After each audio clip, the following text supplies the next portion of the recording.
Salutations mes chers disciples, ici Maître Hic. On se retrouve aujourd'hui sur un nouvel épisode de Vlog Tranquille. Et aujourd'hui on parle de Knuckle Blaster.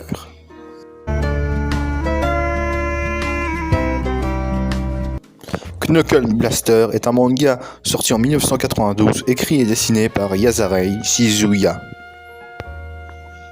Revenez aux années 1880, aux États-Unis, durant lequel le Ku Klux Klan prospérait et la communauté afro-américaine vivait dans la terreur. Les Afro-Américains ne craignaient pas uniquement le Ku Klux Klan parce qu'ils les battaient, les violaient ou les tuaient, non, ils craignaient le Ku Klux Klan parce que le Ku Klux Klan les dévorait. Ils étaient appelés pertinemment les mangeurs d'hommes, une sorte de mélange entre des loups-garous et des vampires. Ils se repaissaient de chair humaine, pouvaient se métamorphoser en plusieurs formes et étaient pratiquement immortels. Seul un homme, un ancien boxeur poids lourd appelé Victor Freeman, ose se dresser contre eux. Équipé d'un petit arsenal de coups de poing américains customisés, notre héros pourra-t-il défendre son peuple et prendre sa revanche sur son passé? Alors, Knuckle Blaster est-il un bon manga?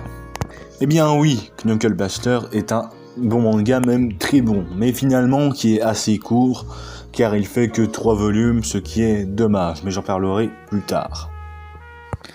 Le manga avait un bon potentiel pour durer plus longtemps, grâce à son univers assez original, un univers style western qui est, je trouve, plutôt original quand on parle de manga, en plus avec des vampires loups-garous qui sont assez effrayants, et un univers quand même qui est assez sombre, et qui est assez terrible pour les Afro-Américains de ce manga, mais aussi du héros qui est également d'origine afro-américaine et qui lutte contre cette barbarie, et qui protège son peuple. Et qui accomplit en même temps sa quête de vengeance tel un Kenshiro ou un Guts de Berserk. Car oui, j'ai trouvé que Victor Freeman, le héros, ressemble quand même beaucoup à Guts et à Kenshiro, notamment pour son côté badass, pour ce côté torturé, pour sa quête de vengeance, tout ça, même si l'univers est différent. Même si l'origine du personnage est différente, au final, il ressemble beaucoup à Kenshiro ou à Guts. Et c'est ça qui rend aussi le personnage plutôt badass et intéressant. En même temps, on connaît également pas beaucoup son passé. Il a un passé assez intriguant, ce qui rend également le personnage attachant et intéressant à suivre. Voilà. Et les dessins du manga sont magnifiques, les scènes d'action sont vraiment juste incroyables. Et le décor western est très bien foutu et juste magnifique.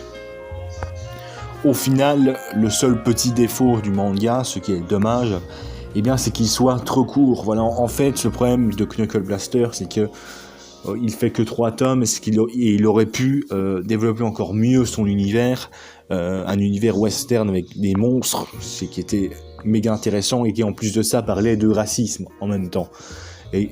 Et en parlait très bien d'ailleurs. Et les personnages, même si vu que le manga est assez court, on n'en voit pas beaucoup, ils étaient tous méga intéressants. Et il aurait pu devenir un manga culte, je trouve, un manga aussi culte qu'un Hokuto no Ken, dans le côté un petit peu seinen, voilà. Mais malheureusement, c'est un manga qui a fini dans l'oubli, voilà, à cause peut-être d'un manga. Il faudrait que je fasse des recherches, mais ça se trouve le manga n'a pas été super bien vendu et c'est pour ça qu'il s'est arrêté au bout de 3 tomes. Je me renseignerai là-dessus. En tout cas, est-ce que je vous conseille Knuckle Blaster? Oui, bien sûr, car c'est un très bon manga. À mon avis, vous allez passer un très bon moment, donc bien sûr que oui, je vous le conseille.